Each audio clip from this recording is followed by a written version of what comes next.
Bonjour à tous, merci de nous suivre. Aujourd'hui, nous recevons la communauté burkinabé eu égard aux différents événements qui émaillent ce pays-là depuis quelques semaines.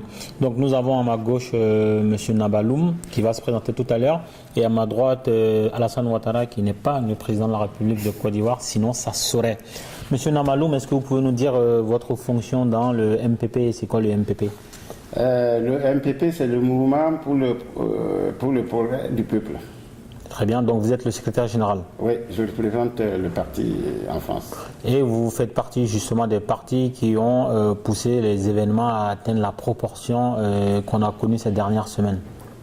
Je ne peux pas dire que nous faisons partie, mais c'est un soulèvement du peuple que nous ne faisons qu'accompagner. Très bien. Alassane Ouattara, qui n'est pas président de la République de Côte d'Ivoire, contrairement à ce que vous pouvez croire, qui est le secrétaire général de l'Association des étudiants burkinabés de France, c'est bien ça? En France. Voilà. Vous, quelle est votre position par rapport aux événements qui ont lieu au Burkina Faso?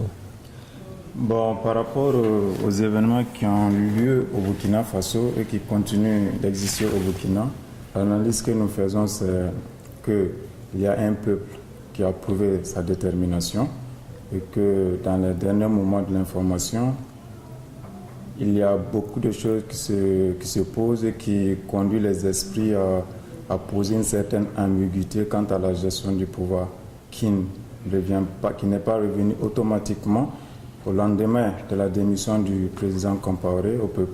Monsieur Nabaloum, vous qui êtes le politique, parce que lui c'est l'étudiant, donc le syndicaliste, aujourd'hui qui est le président de la transition au Burkina Faso? Je vais vous demander la permission de faire un pas en arrière. Bien sûr. Je ne sais pas si ce n'est pas le lieu, mais si je peux me permettre, rendre hommage au peuple burkinabé pour sa détermination. Bien sûr que c'est le lieu. Puis son courage de prendre sa responsabilité. Et aussi présenter toutes mes condoléances pour tous les Burkinabés qui sont tombés dans cette lutte. Très bien. Voilà. On se joint à vos condoléances d'ailleurs. Aujourd'hui, quel est le nom du président de la transition au Burkina Faso? Comme disait l'étudiant Ouattara, il y a eu trop de terrorisation qu'on ne s'attendait pas. Ben, vous savez, en politique, ce n'est pas toujours évident et rien ne se fait automatiquement comme le citoyen le pense. Il y a eu à peu près trois. Le premier c'était Loué, après le colonel disait plutôt. Là, pendant que je venais, il s'avérait que c'est Lébé. Là, en dernière nouvelle, je pense, si ma mémoire est bonne, puisque j'ai pas eu les informations, la dernière information, ça paraîtrait que c'est Loué qui va peut-être être à la tête des événements. Donc en fait, tous les noms que vous venez de citer, ce sont des militaires? Non, les trois ne sont des militaires. Voilà, donc ce sont des militaires, sachant que ce sont des militaires qui ont un certain âge. Donc quand on regarde leur âge, on comprend que ce sont des militaires qui ont été fabriqués dans l'usine Blaise Compaoré. Est-ce que le soulèvement du peuple burkinabé qui a été salué, qui d'ailleurs qui est un soulèvement spontané, mais bon, dont la construction est consécutive à ce que le peuple burkinabé a pu vivre, est-ce qu'il n'y a pas eu un braquage de la révolution du Burkina Faso par le militaire? Je dirais pas, non, je dirais pas un braquage, parce que la révolution, il faut toujours un départ pour arriver à une fin. Mais aujourd'hui, je ne peux pas nier que la révolution n'a pas été une bonne cause, parce que ça a servi à émanciper le peuple burkinabé. Cette émancipation a continué, ce qui a encouragé le peuple aujourd'hui de prendre son courage à main, de dire à quiconque, que ce soit un pouvoir militaire ou un pouvoir civil, que doit écouter le peuple. Parce que c'est le peuple qui est en train de prendre les rênes des décisions. Et nous, aujourd'hui, on ne fait qu'accompagner cette émancipation et ce courage. Mais je vais me tourner vers Alassane Ouattara. Vous qui êtes le syndicaliste, donc l'étudiant, au Burkina Faso, vous vous êtes levé contre Blaise Compaoré, mais en fait, il faut voir que derrière Blaise Compaoré, il y avait une armée qui exécutait les plans de Blaise Compaoré. Aujourd'hui, que le peuple soit dans la rue pour réclamer son départ et que ce soit des militaires qui se succèdent en fait au Burkina Faso depuis le départ de Blaise Compaoré, je crois qu'il y a eu 4 présidents. Tous ces présidents sont militaires, donc est-ce qu'il y a un braquage? Au fait, pour nous, ce qui se passe actuellement au Burkina avec la gestion du pouvoir ne nous étonne pas. Ça faisait partie des hypothèses que nous avions posées, que chaque étudiant, chaque jeune pouvait se poser Regardez la caméra. en se disant quelle serait la situation sociopolitique d'après Blaise Compaoré.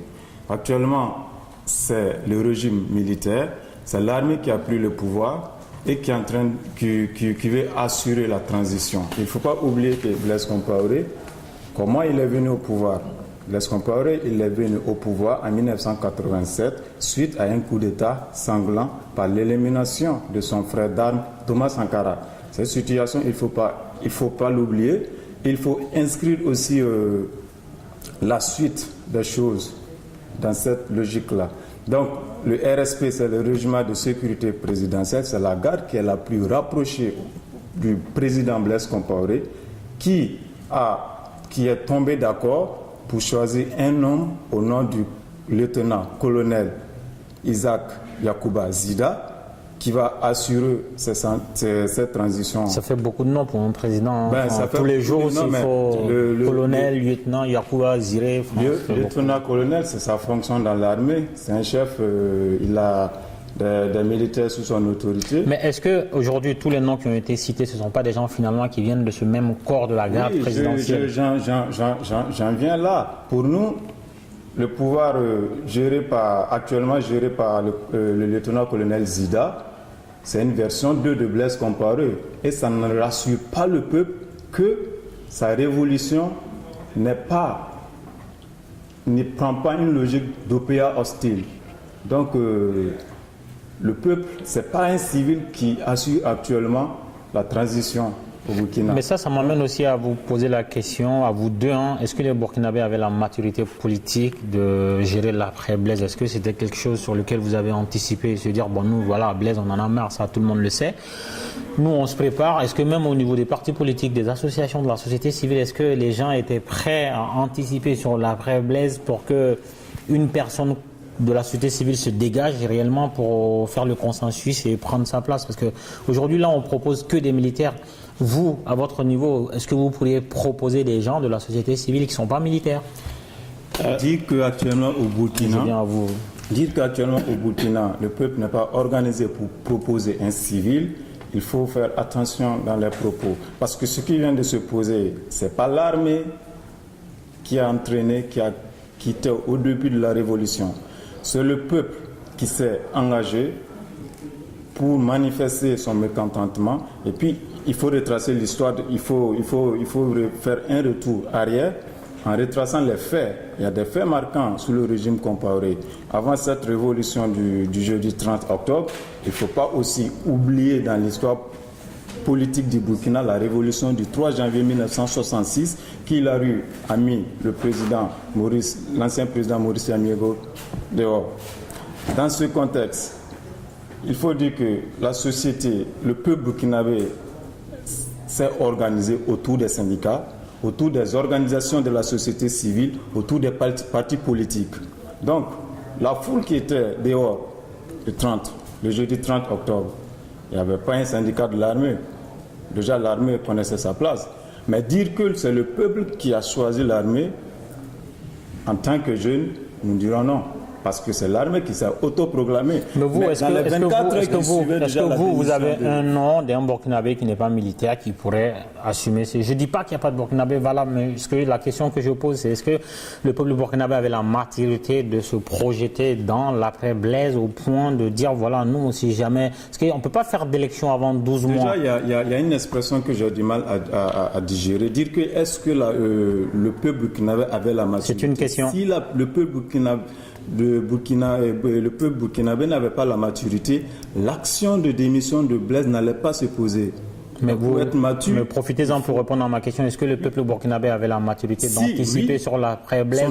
L'organisation de la lutte pour mettre Blaise Compaoré, pour amener Blaise Compaoré à démissionner, tel qu'il n'était pas sa décision au début des actions, exprime la volonté, l'organisation, le courage, la détermination et la maturité des organisations qui représentent la jeunesse et le peuple burkinabé de façon globale.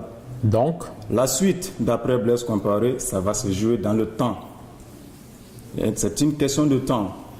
Aujourd'hui, dans l'immédiat, est-ce que vous avez des noms de Burkinabés qui ne sont pas militaires qu'on pourrait porter à la présidence pour organiser, pour gérer la transition? Ça, c'est ma question. Sinon, je ne peux pas vous donner un nom. Très bien, on va passer à Nabaloum.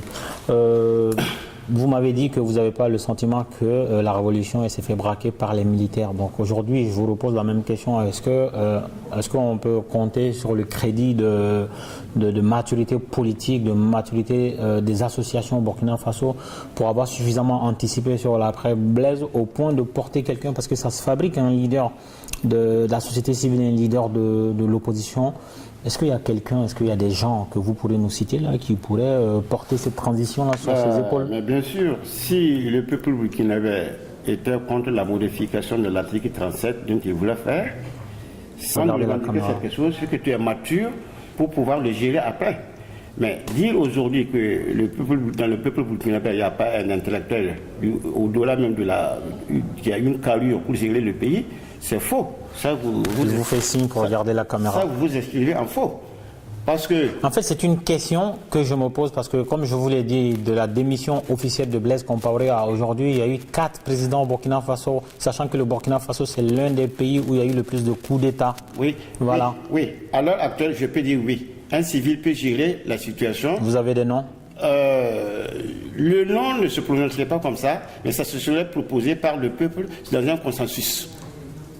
Justement, est-ce que le peuple burkinabé a la maturité de se retrouver pour proposer un civil? Parce qu'il suffirait aujourd'hui que toutes les composantes de la société civile au Burkina Faso, des partis politiques se réunissent très rapidement et disent voilà, nous voulons que ce soit Alassane Ouattara qui devienne président du Burkina. Il va l'être parce qu'aujourd'hui le peuple a une légitimité, le peuple a une force et le peuple est soutenu par les autres peuples progressistes à travers le monde. Donc, pourquoi ça n'arrive pas? Il y a une succession de présidents parce que vous allez payer des indemnités d'anciens chefs d'État à ces présidents. Quand on est président pendant 1 heure de temps, c'est équivaut à président pendant 27 ans. Oui, je suis tout à fait d'accord, mais comme c'est pas dans pas dans l'expérience des civils de se proclamer, même s'il y a une vacance de se proclamer comme les militaires ont l'habitude de le faire, dès que la vacance est venue, ils font un coup d'État. Le civil est habitué à arriver au pouvoir par la voie démocratique. Vous comprenez? Tout à fait. Ce qui prouve à ce moment que si jamais il y avait un consensus, l'armée, les syndicats, les balais citoyens, les solidaires disent bon, voilà, nous avons pu faire partie Blaise Compaoré. Maintenant, il faut que nous, société civile, armée, syndicats, balais citoyens, se réunissent maintenant pour voir la sortie des crises qui on peut mettre consensuellement pour diriger la transition. La transition. En fait, ce que je dis là, enfin, la question que je pose, elle est inédite. C'est-à-dire que tout le monde sait, on sait aujourd'hui que... nous avons des cadres. On sait aujourd'hui que, vu la composition du tissu politique burkinabé, si jamais un militaire aujourd'hui accède à la présidence de la transition, vous allez signer pour un quart de siècle encore de pouvoir militaire. Et donc, comment anticiper? Ça dépend dans la mesure où si le premier militaire qui était arrivé, si ce n'était pas précipité à dire que je dissous la Constitution, on aurait compris qu'il veut accompagner la transition. Parce que si tu dissous la Constitution, c'est-à-dire qu'il te faut à peu près 1 trimestre minimum pour réécrire la Constitution du pays. Et après l'inscription, la rédaction de la Constitution, il faut un référendum pour la faire accepter. Et au bout d'1 an, 2 ans, ça pourrait minimum.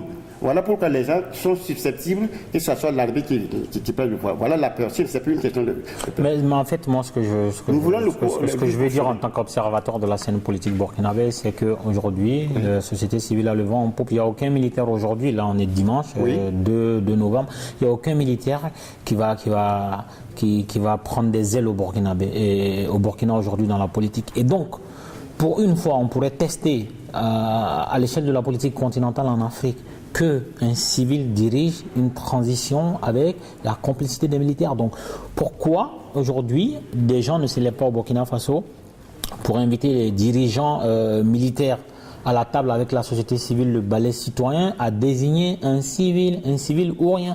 Est-ce que c'est possible d'en arriver là? Bien entendu, vous allez me dire, dans tous les pays, au Nigeria, il y a eu des coups d'État, en Côte d'Ivoire, un peu partout, même au Mali. Ça a toujours été un militaire, mais si le Burkina veut vraiment sortir de cette lignée-là de pays à coups d'État ou de pays dirigés par des militaires, qu'est-ce qui vous empêche aujourd'hui de tester cette possibilité-là d'amener un civil à diriger la transition? Est-ce que justement, c'est là où je pose la question de la maturité politique? Parce que la situation était très précipitée. C'est vrai qu'on demandait son départ, mais on ne s'attendait pas que le départ soit dans les médias. Donc, ce n'est pas une question de surprise, mais ça a un peu bousculé un peu la situation, ce qui fait que les personnes ne voulaient trop se prononcer. Et quand le militaire Louis s'est présenté pour dire que le peuple l'a proposé, lui non plus, il ne voulait pas s'en charger parce que je me suis dit, bon, moi je suis militaire, si le peuple me propose et que je n'ai pas encore l'avis de ce corps d'armes, c'est dans un corps d'armes, il a été militaire, mais aussi il avait des réserves. Voilà pourquoi je pense que c'est un avis personnel. Hein. Je pense que c'est sur ce sujet-là qu'il a recruté la proposition de la population. Avant de vous laisser partir, parce qu'on va aussi recevoir ici votre chargé de communication de votre parti, oui. Quel a été le rôle de la diaspora burkinabé Oui. qui n'était pas d'accord avec les prises d'opposition de Blaise Compaoré? Donc quel a été le rôle de cette diaspora burkinabé en France dans ce processus de désintégration du pouvoir Blaise? Non, la diaspora burkinabé, disons qu'elle était unanime. Hein. Même bien avant qu'elle arrive, depuis que Blaise est au pouvoir, la diaspora du burkinabé n'était pas partagée, était tout à fait divisée par rapport à sa gestion même du pouvoir de l'État. Donc, disons que ça, ce n'est qu'une occasion de, encore une fois de plus, confirmer et réaffirmer leur opposition totale, unanime, par rapport à la gestion du pouvoir. Donc, ce qui fait que, bon, il y a eu une manifestation que le collectif a organisée. Donc, vous étiez là, vous avez bien vu l'adhésion et l'impact que ça a pris.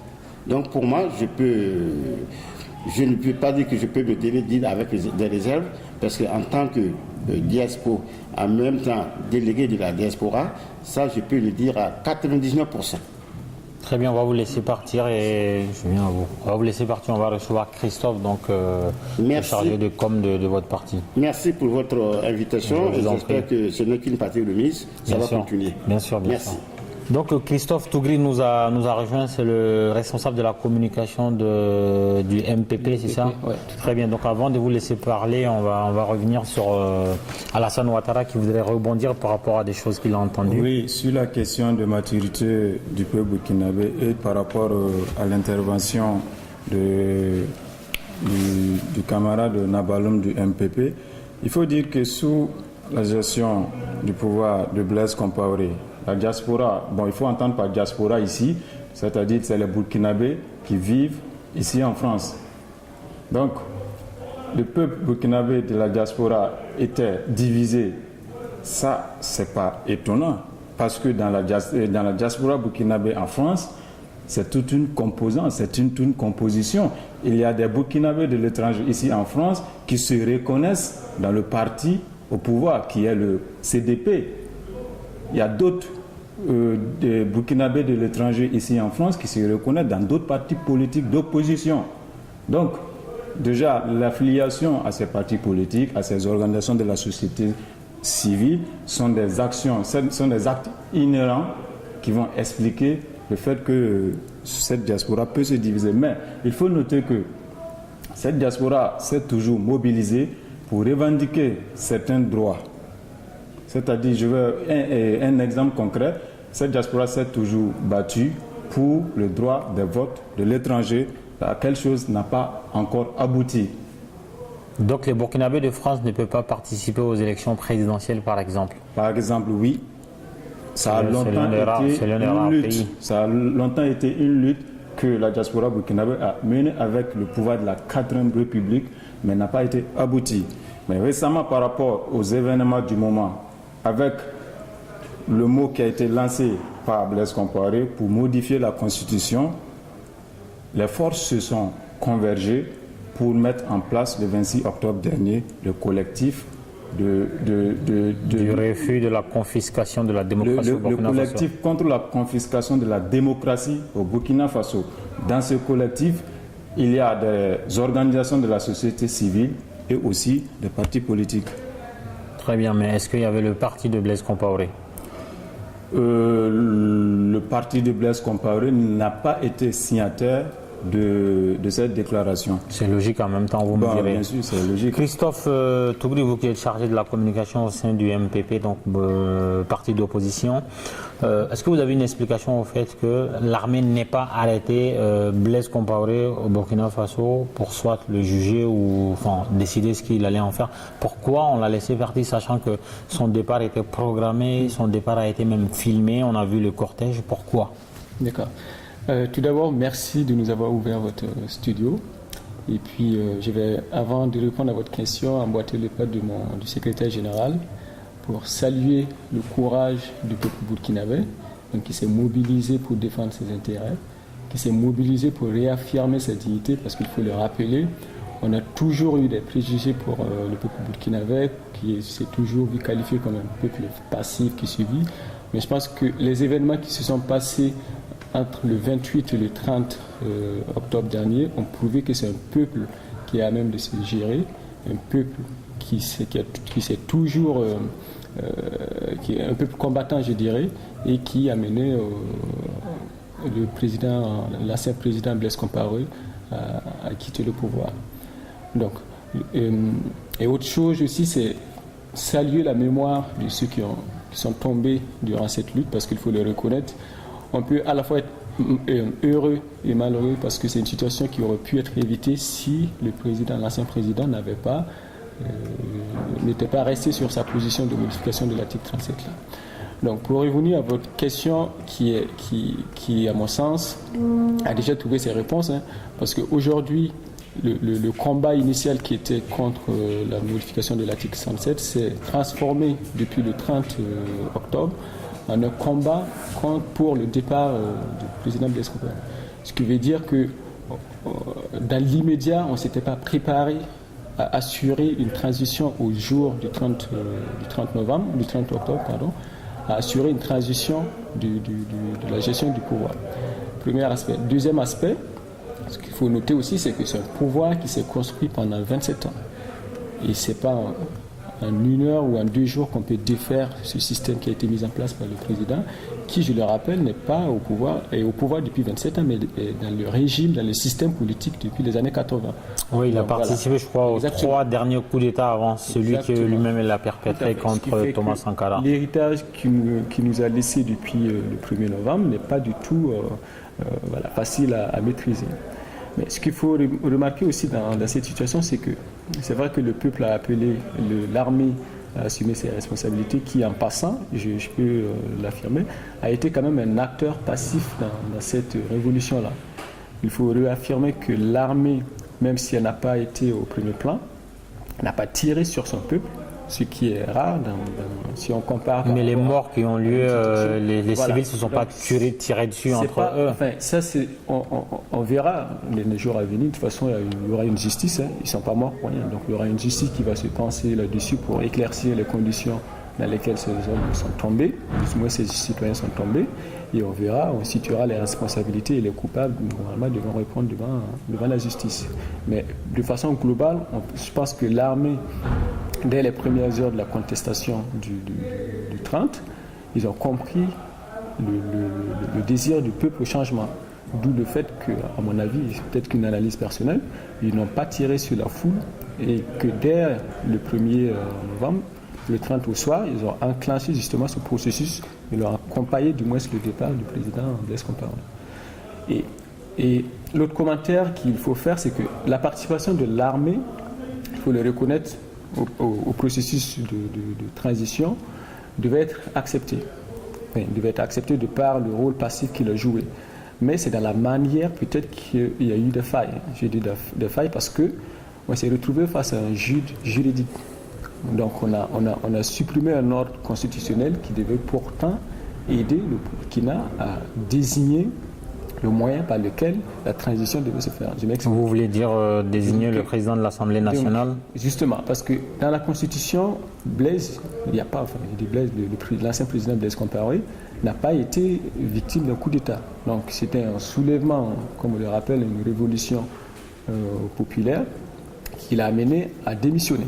Donc l'armée a démissionné et l'État, au regard de la Constitution, on va dire, l'ordre constitutionnel, c'est le Conseil constitutionnel devait constater la vacance de pouvoir de poste. et de facto le président de l'Assemblée. Voilà, comme ce que prévoit la Constitution. Normalement, c'est le président de la première chambre du Sénat, mais comme le Sénat n'a pas été mis en place, c'est le président de l'Assemblée nationale qui devait prendre la transition. Et étant donné qu'au soir des événements du 30, le premier à prendre la parole, le général Honoré Nabéré, a dissous toutes les institutions, donc l'Assemblée nationale. Une question à titre personnel. Lorsque sur le terrain, quelqu'un comme ça, comme le premier à prendre la parole, dissout l'Assemblée, en fait, lorsqu'on prononce la dissolution de l'Assemblée, ça prend effet et on ne peut pas la remettre en place. C'est-à-dire qu'une fois qu'elle est dissoute, on ne peut pas revenir en arrière, même 2 heures de temps après. Moi, je pense que. En fait, c'est une question que je me. En fait, c'est une question générale que je pose à tout le monde, y compris à nos spectateurs. Si des gens qui nous regardent ont la réponse, qui nous la donnent soit par Twitter ou sur les réseaux sociaux en tout cas, ou qu'ils envoient un email. Parce que dans le cas du Burkina, comme j'ai dit, ça pourrait être une usine à fabrique des choses exceptionnelles. C'est-à-dire que on pourrait pour une fois se réunir et décider de donner le pouvoir à un civil pour... Mais je termine un peu mon analyse justement sur ce sujet, c'est que vu qu'on a précipité en fait les événements, je dirais, et on s'est retrouvé face à un vide juridique. On n'avait plus de constitution sur laquelle on pouvait s'appuyer pour enclencher le processus de transition.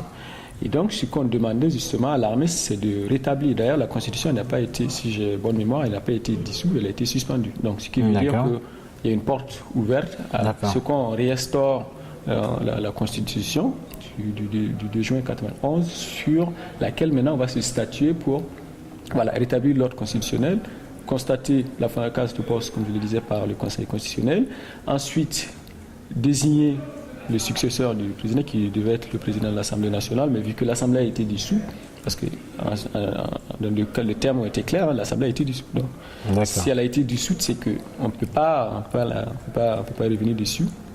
Mais il y a une troisième voie qui est que si le président de l'Assemblée nationale ne peut pas assumer la transition, le Conseil constitutionnel peut mettre en place un collège des sages qui va désigner une troisième personne pour assurer cette transition. D'accord. Donc, à mon avis, si on avait respecté, si on avait suivi peut-être cet ordre constitutionnel que je viens d'expliquer, on aurait pu éviter cette cacophonie du moins aujourd'hui qui...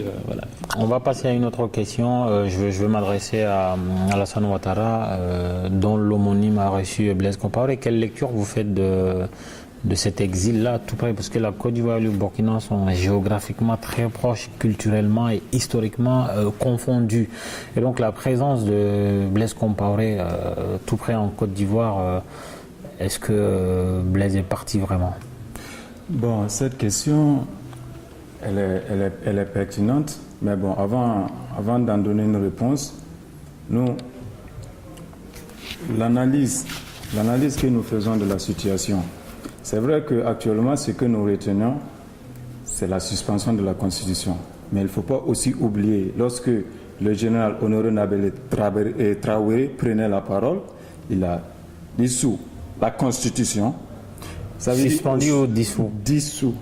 Dissous la Constitution. Donc, vous avez deux versions différentes. Ce n'est pas deux versions différentes, mais c'est des événements qui se sont succédés, ce qui explique le fait qu'au soir de la démission de Blaise Compaoré, on pouvait croire qu'il y avait deux chefs d'État. Parce que quand Honoré Nabéré Traoré a dissous la Constitution, après le lieutenant-colonel Zida s'est adressé au peuple burkinabé à la place de la nation devenue place de la révolution pour dire que la constitution a été suspendue. Vous voyez ces deux versions. Donc, en fait, on a suspendu quelque chose qui est dissous. On a suspendu, on a dissous quelque chose et après on est venu suspendre quelque chose qui a été dissous. Voilà, d'accord. Voici la conception. Et sur cette analyse, on se dit, mais le peuple n'est pas dupe. Le peuple se rappelle toujours de l'histoire. En 1987, Blaise, c'est un militaire. Il a fait un coup d'État. Mais est-ce que nous ne sommes pas dans une phase d'un coup d'État qui ne dit pas son nom? Et ce qui nous amène à croire que peut-être cette armée qui assure la transition, c'est la deuxième version de Blaise Compaoré. La preuve en est qu'on n'a pas les informations exactes qui viennent nous rassurer en tant que peuple qui a entraîné cette lutte et qui a été accompagné, certes, comme le camarade Christophe Tougrou venait de le dire, l'armée a été vraiment passive à ne pas tirer sur le peuple. Parce qu'il y a des têtes qui sont tombées, mais il faut aussi reconnaître que si l'armée avait écouté peut-être la position de Blaise, on allait perdre beaucoup de nos compatriotes.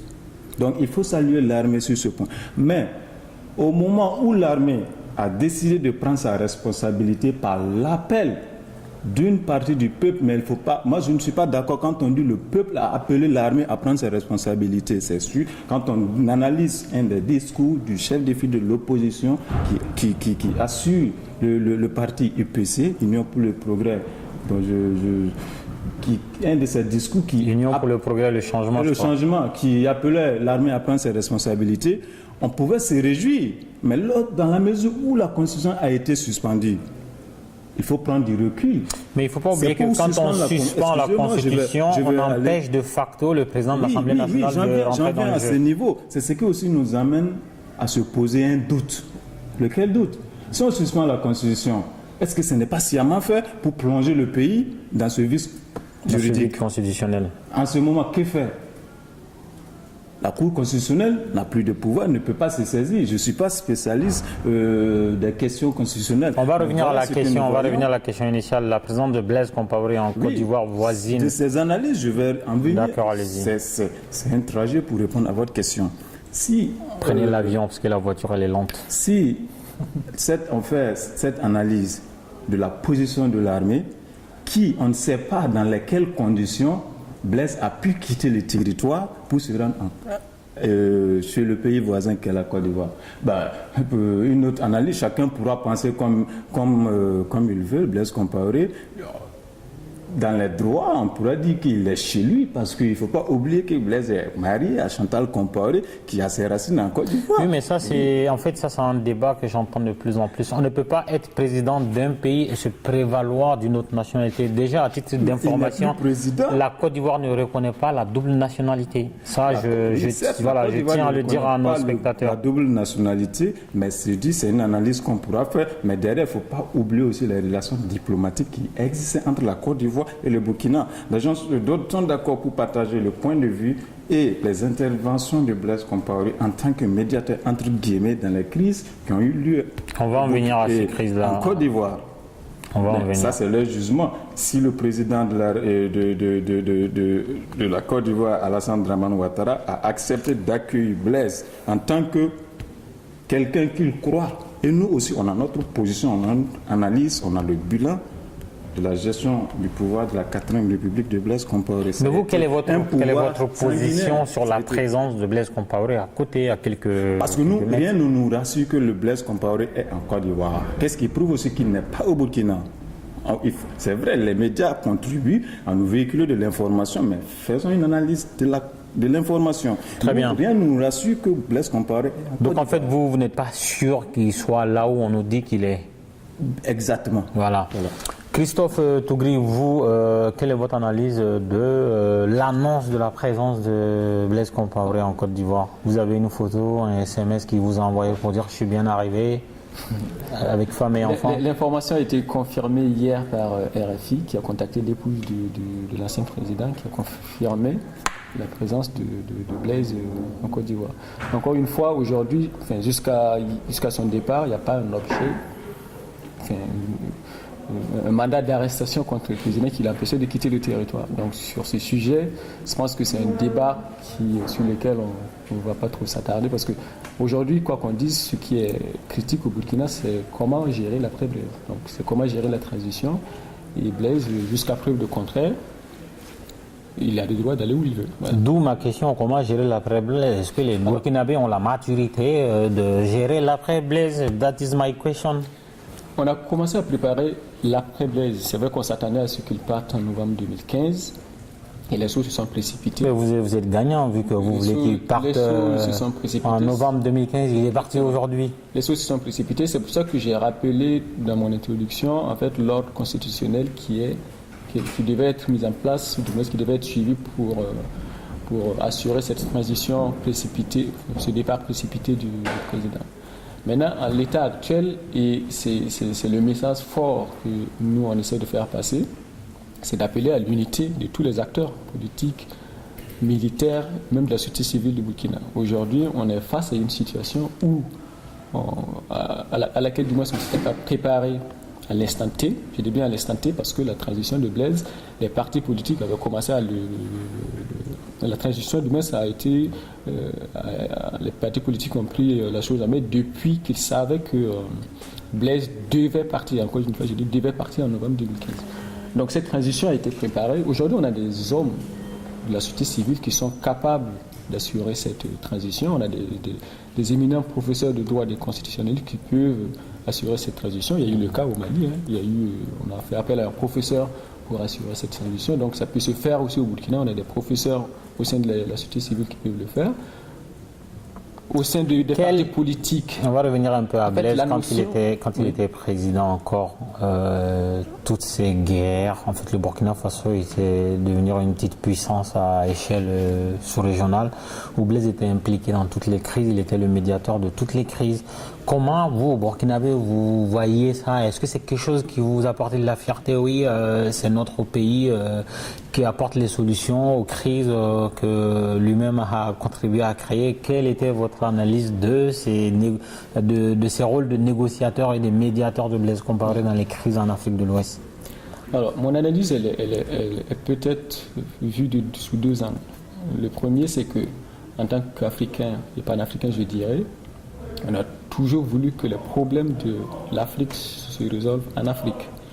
Voilà. Donc, que ce soit un Africain, après un Burkinabé, qui a été désigné comme médiateur pour résoudre ces crises en Afrique, pour nous, c'est une fierté parce que on prouve à l'opinion publique internationale, à l'Occident en particulier, que les Africains sont à même de prendre leurs problèmes à main et de trouver des Africains capables de gérer ce problème-là. Après, l'autre angle qui est la participation directe du président Compaoré, il faut se dire il a fait sous l'égide quand même de la communauté de la CEDEAO, pour le cas du Mali. Il a aussi géré le cas de la Guinée, on va dire un peu le cas de la Côte d'Ivoire, même plus. Et donc ça, peut-être que c'est lié à sa personnalité, je ne sais pas pourquoi. Donc vous validez ces missions-là? Nous, on n'est pas attitrés à valider des décisions qui ont été désignées. Mais vous avez un avis, est-ce que c'est quelque chose qui... En tant que Burkinabé, on ne peut que se réjouir que ce soit mon pays. Je vous pose la question, vous, la position centrale que Blaise Compaoré avait dans la géopolitique en Afrique de l'Ouest, est-ce que c'est quelque chose que vous validez? Sur cette question, la question ne réside pas dans la validation des interventions de Blaise Compaoré. Non, mais je vous la pose quand même. En tant que tel. C'est pas une je question vous de validation. Je vous la pose quand même. Je ne vais pas me prononcer sur cette question, mais je vais vous apporter des arguments, on va faire rapide, des faits, des éléments. Ok, on dit bien que Blaise Compaoré a été médiateur dans la crise ivoirienne. Pas que. Depuis le Libéria, Sierra Leone, Guinée, Mali, Côte d'Ivoire. À côté, la Côte d'Ivoire qui est le pays le plus proche. Ah, il y a le Mali aussi. Il y a le Mali aussi. Récemment, on va prendre la Côte d'Ivoire qui est un peu significative. Et actuellement, il est là-bas aussi. Peut-être d'où son accueil. La médiation de Blaise Compaoré, après, quelle est la situation sociopolitique en Côte d'Ivoire? Si la médiation, elle a bien marché, faisons le bilan. Alors quel est le bilan que vous faites? Moi, personnellement, je sais que les choses ne sont pas rétablies. Il y a toujours une division au sein de la société ivoirienne. Il y a toujours des propagos. Je ne suis pas sur le terrain, mais on entend les échos. D'où on se pose la question, est-ce que la médiation a été efficace? Point d'interrogation. Au Mali, la question des Touaregs. Pourquoi l'armée française est toujours sur le territoire malien si la médiation de Blaise a marché? En Guinée, on va faire une médiation et puis on ramène un citoyen guinéen chez soi. Certes, tout ça, ça nous pose des questions. Dadis Camara, il est au Burkina. Mais maintenant, on se pose encore des questions. Dans la mesure où son protégé, il est hors territoire burkinabé. Et les Guinéens aussi vont se poser la question, quelles répercussions le départ de Blaise du pouvoir peut avoir sur eux, leur contexte sociopolitique. Ce qui m'amène à vous poser la question suivante. Est-ce que Blaise Compaoré n'a pas finalement endetté le Burkina Faso? La conclusion que nous tirons de cette situation, il ne faut pas prendre 4 schémas pour dire la vérité. Notre analyse de la situation, les interventions en tant que médiateur de Blaise Compaoré dans les différents conflits dans la sous-région, c'est de la pyromanie. Si les gens veulent l'avoir avec un regard critique, qu'ils la voient, tout le monde est indépendant, chacun a le droit de voir les choses comme il veut. Ça, c'est notre analyse. Mais au-delà, il faut le dire, en tant que Burkinabé, quand on se résout de ces médiations, mais ce n'est pas la médiation qui va faire la croissance, le développement au Burkina. Quel était le niveau de vie des étudiants? Dans quelles conditions les étudiants bossaient, les étudiants avaient des financements, les étudiants étaient restaurés dans les cantines pendant ces médiations? C'est là la question véritable du Burkina Faso. Tout à fait. C'est là la question véritable. Dernière question à chacun de vous. Quel a été le rôle du MPP ces dernières semaines dans les événements qu'on a connus sur la scène burkinabé? Alors, le MPP qui existe depuis janvier, on va dire, a donné une nouvelle tournure à la situation sociopolitique au Burkina. En ce sens que les ténors de ce parti, je veux dire, c'est Salif Diallo, Rochma Christian Kaboré, et Simon Compaoré, Clément Saorgo, le secrétaire général, et bien d'autres, étaient, on va dire, les leaders, ceux qui ont contribué à construire le pouvoir de Blaise.